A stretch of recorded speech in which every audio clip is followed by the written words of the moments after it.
नमस्कार सगळ्यांना. श्री स्वामी समर्थ. श्री स्वामी समर्थ. जय जय स्वामी समर्थ. श्री स्वामी समर्थ. जय जय स्वामी समर्थ. घर, जॉब आणि अध्यात्म या आपल्या सगळ्यांच्या मराठी यूट्यूब चॅनलमध्ये मी सगळ्यांचं स्वागत करते आणि आजच्या नवीन विषयाला सुरुवात करते. श्रावण महिन्यातील सोमवार म्हणजेच भगवान शिवशंकरांना प्रसन्न करण्याचा वार. श्रावण महिन्यातल्या सोमवारी केल्या जाणाऱ्या उपायांनी भगवान शिवशंकर खूप प्रसन्न होतात. आणि हे उपाय कोणते आहेत जे आपल्याला श्रावणामध्ये करायचे आहे किंवा तुम्ही एरवी पण करू शकता, की ज्यामुळे भगवान शिवशंकर आपल्यावर सदैव प्रसन्न राहतील आणि आपला कृपाशीर्वाद आपल्यावर सतत बरसवत राहतील. तर तेच उपाय आपण आजच्या ह्या व्हिडिओमध्ये जाणून घेणार आहोत. तर चला, काही छान साधे सोपे आणि शास्त्रामध्ये सांगितले गेलेले जे उपाय आहेत भगवान महादेवांना प्रसन्न करण्याचे, ते आपण आजच्या ह्या व्हिडिओच्या माध्यमातून बघून घेऊयात. सर्वप्रथम, श्रावण हा शिवाचा महिना आहे. श्रावणामध्ये केलेल्या सर्व उपायांनी महादेव म्हणजेच शिव खूप प्रसन्न होतात. महालक्ष्मीची कृपा प्राप्त करण्यासाठी, धन समृद्धी मिळवण्यासाठी एक अतिशय प्राचीन उपाय सांगितला आहे. तो म्हणजे दररोज शिवलिंगाजवळ दिवा लावणे. आता हा दिवा कसा लावायचा हे बघून घेऊया. रात्री संपूर्ण अंधार पडल्यावर शिवलिंगाजवळ दिवा लावून महादेव खूप प्रसन्न होतात.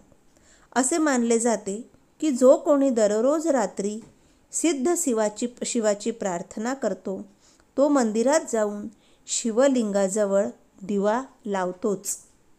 त्याला सर्व देवी देवतांचा आशीर्वाद देखील मिळतो आणि त्याच्या आयुष्यात कशाचीही कमतरता नसते.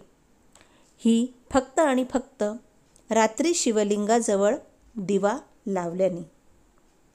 हा उपाय नियमितपणे केल्यास व्यक्तीच्या कुंडलीतील सर्व ग्रहदोष देखील दूर होतात. त्याचा वाईट काळही लवकर टळतो. या उपायाविषयी शास्त्रामध्ये एक प्राचीन कथा सांगितलेली आहे. प्राचीन काळातील देवांचे खजिनदार म्हणजे कुबेरदेव, त्याच्या आदल्या जन्मामध्ये ते चोर होते. एके रात्री चोरी करण्यासाठी ते शिवाच्या मंदिरात पोहोचले.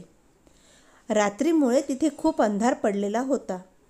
अंधारात त्याला काहीच दिसत नव्हतं. त्यानंतर त्याने चोरी करण्यासाठी दिवा लावला. दिव्याच्या उजेडात तो मंदिरातील वस्तू चोरत असताना वाऱ्याने दिवा विझला.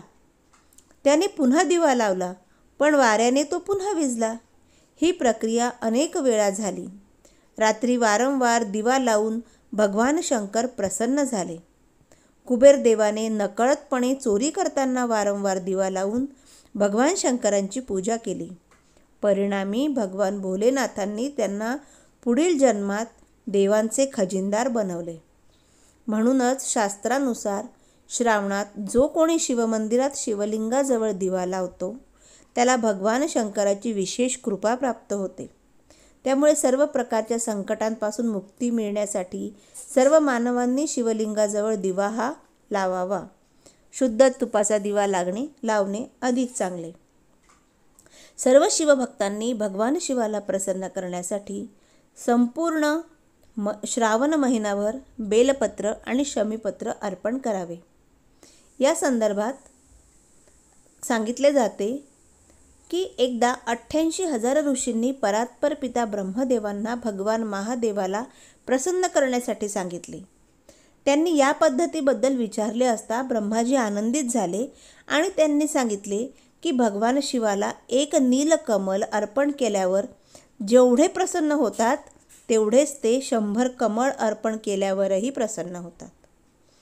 तसेच एक बेलपत्र आणि 1000 नीलकमलांच्या बरोबरीने 1000 बेलपत्रे अर्पण केल्याच्या फळाच्या बरोबरीचे फक्त आणि फक्त एक शमीपत्र दिल्याने महादेव प्रसन्न होतात. म्हणूनच श्रावण महिन्यात एक का होईना शमीपत्र महादेवांना अर्पण करावे. भगवान शिवाला कधीही कुंकू अर्पण केले जात नाही. शंखातून पाणीही अर्पण करू नये. ही हिंदू धर्मशास्त्रानुसार ही दोन्ही कामे शिवपूजेत निषिद्ध मानली जातात. पण भगवान शिव सोडून इतर देवदेवतांना हळद कुंकू अर्पण केले जाते.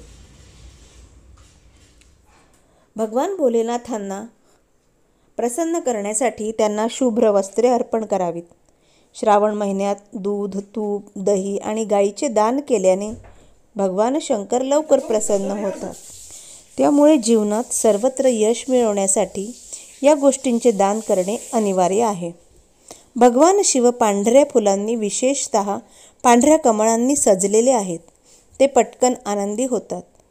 भगवान शंकरांना धोत्र्याची फुले, हरसिंगार, नागकेसराची पांढरी फुले, वाळलेल्या कमळाची फुले, कणेर, कुसुम, आक, कुश इत्यादी अर्पण करण्याची परंपरा आहे. भगवान शंकरांना धोत्र्याचे फूल सर्वात जास्त आवडते.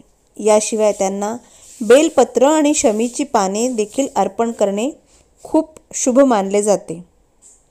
पण सेमल, कदंब, डाळिंब, शिरीष, माधवी, केवडा, मालती, जुही, कापूस यांची फुले भगवान शिवशंकरांना अर्पण केली जात नाही.